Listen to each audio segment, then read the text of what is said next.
میں علامہ اقبال کی جو پرائیویٹ یا پرسنل لائف یا نجی زندگی ہے اس سے اگر کوئی آپ کو پیغام مل سکتا ہے دور حاضر کے حوالے سے اس پہ روشنی ڈالنا چاہتا ہوں کہ وہ ایک کس طرح کے بیٹے تھے، کس طرح کے شوہر تھے، کس طرح کے باپ تھے، اور اس حوالے سے وہ کن اقدار میں، کن ویلیوز میں بلیو کرتے تھے۔ تو میں شروع اس بات سے کرنا چاہوں گا کہ ان کی اولین انسپریشنز جو زندگی میں تھیں وہ تو روحانی تھی۔ سب سے اول قرآن مجید، جس سے وہ بہت انسپائرڈ تھے، اور 4 سال کی عمر سے انہوں نے مدرسے میں اسے پڑھنا شروع کیا تھا، اور اس سے محبت ان کے آخری سانس تک رہی، 61 سال کی عمر تک۔ دوسرا نبی کریم صلی اللہ علیہ وسلم کی ذات کاملہ۔ لیکن دنیاوی انسپریشنز میں اگر کوئی سب سے اوپر ان کی انسپریشن تھی تو وہ ان کی والدہ مرحومہ تھیں، جن کا نام امام بی بی تھا۔ اور میرے خیال میں جو اظہار خیال انہوں نے اپنی والدہ کے بارے میں کیا ہے as a tribute to mothers all over the world, اور میں آپ کو آج سے پورے 110 سال پیچھے لے جانا چاہتا ہوں۔ 9 نومبر 1914 کو علامہ اقبال کی 37ویں سالگرہ تھی، اور عید الاضحیٰ کی دن تھے کہ ان کی والدہ محترمہ اس دنیا سے کوچ کی۔ تو 2 دن بعد وہ ایک قریبی دوست کو خط میں کیا لکھتے ہیں؟ وہ کہتے ہیں، اس سال میرے لیے عید محرم کا مقام رکھتی ہے۔ والدہ مکرمہ 6-7 ماہ سے بیمار تھیں، 9 نومبر کو ان کا انتقال ہو گیا۔ انسان اپنی کمزوری کو چھپانے میں کس قدر طاق ہے۔ بے بسی کا نام صبر رکھتا ہے، اور پھر اس صبر کو اپنی ہمت اور استقلال کی طرف منسوب کرتا ہے۔ مگر اس حادثے نے میرے دل و دماغ میں ایک شدید تغیر پیدا کر دیا ہے۔ میرے لیے دنیا کے معاملات میں دلچسپی لینا اور دنیا میں بڑھنے کی خواہش کرنا صرف مرحومہ کے دم سے وابستہ تھا۔ اب یہ حالت ہے کہ موت کا انتظار ہے زندگی۔ موت سب انسانوں تک پہنچتی ہے، اور کبھی کبھی انسان بھی موت تک جا پہنچتا ہے۔ کیفیت یہ ہے کہ وہ تو مجھ تک پہنچتی نہیں، کسی طرح میں اس تک پہنچ جاؤں۔ والدہ مرحومہ کی یاد میں جو طویل نظم لکھتے ہیں بانگ درا میں جو پائی جاتی ہے، وہ اردو زبان کے عظیم ترین مرثیوں میں شمار ہوتی ہے۔ چند اشعار پیش خدمت ہیں۔ کس کو ہوگا اب وطن میں آہ میرا انتظار، کون میرا خط نہ آنے سے رہے گا بے قرار، خاک مرکد پر تیری لے کر یہ فریاد آؤں گا، اب دعائے نیم شب میں کس کو میں یاد آؤں گا، اور عمر بھر تیری محبت میری خدمت گر رہی، میں تیری خدمت کے قابل جب ہوا تو چل بسی۔ اب علامہ اقبال کی بیگم میری گرینڈ مدر سردار بیگم کہلاتی تھیں۔ بڑی ایموشنل، جذباتی قسم کی خاتون تھیں، بہت زیادہ پڑھی لکھی نہیں تھیں، بلکہ میرے والد جو لکھتے ہیں ان کے بارے میں اپنی خود نوشت سوانح حیات میں اپنی والدہ کے بارے میں کہتے ہیں، میری والدہ نے گھر پر تعلیم حاصل کی تھی، خط لکھ سکتی تھیں، قرآن شریف پڑھ سکتی تھیں، یا کبھی کبھار کوئی نسوانی رسالہ ان کے زیر مطالعہ رہتا تھا۔ انگریزی سیکھنے کی بھی کوشش کیا کرتی تھیں، لیکن بڑی ضعیف الاعتقاد اور توہم پرست تھیں، جن بھوت جادو ٹونا سے بہت خوف زدہ ہوا کرتی تھیں۔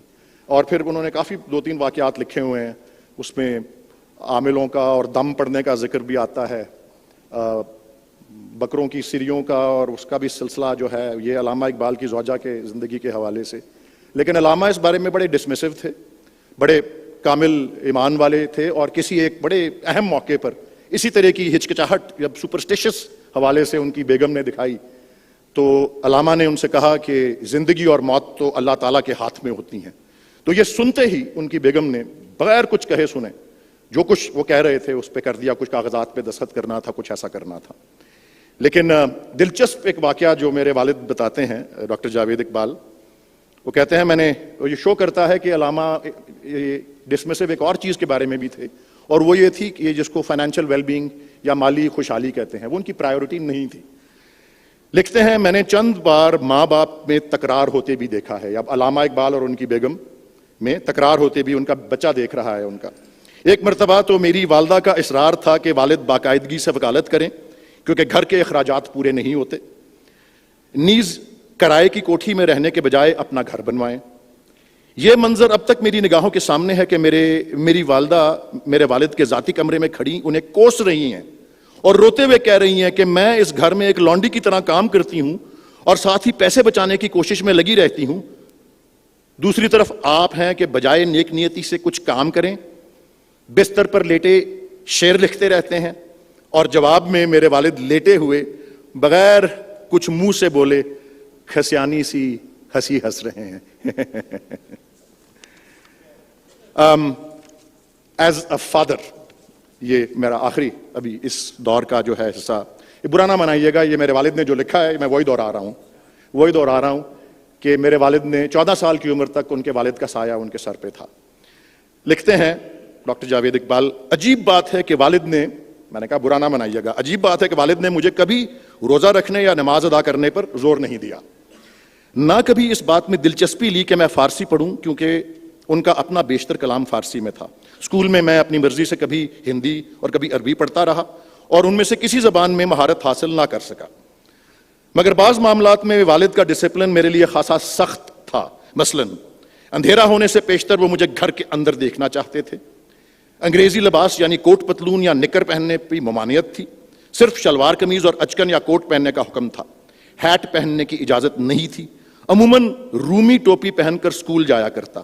میری چھوٹی بہن منیرہ بھی اگر اپنے بالوں کو 2 حصوں میں گوندتی تو ناپسند کرتے اور کہتے اپنے بال ایسے مت بنایا کرو، یہ یہودیوں کا طریقہ ہے.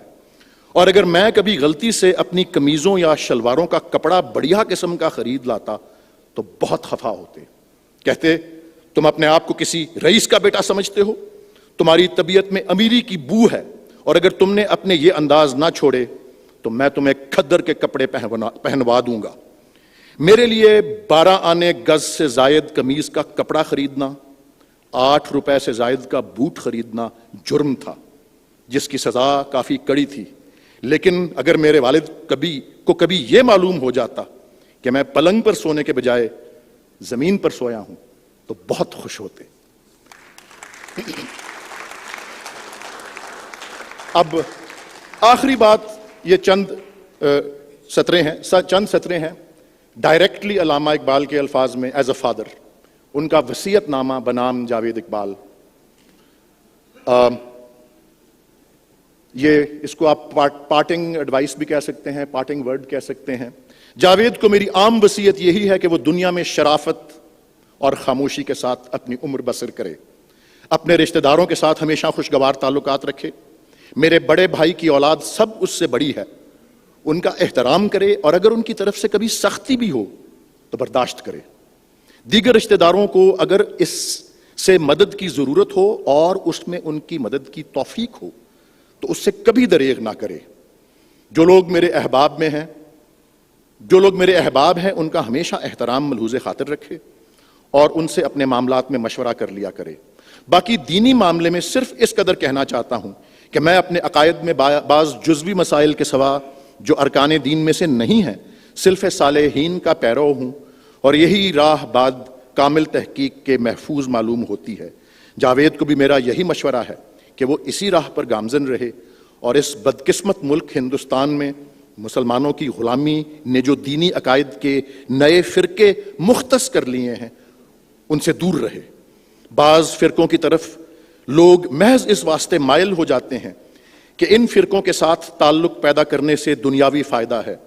میرے خیال میں بڑا بدبخت ہے وہ انسان جو صحیح دینی عقائد کو مادی منافع کی خاطر قربان کر دے. غرض یہ ہے کہ طریقہ حضرات اہل سنت محفوظ ہے، اسی پر گامزن رہنا چاہیے، اور ائمہ اہل بیت کے ساتھ محبت اور عقیدت رکھنی چاہیے. محمد اقبال، 17 اکتوبر 1935. Thank you.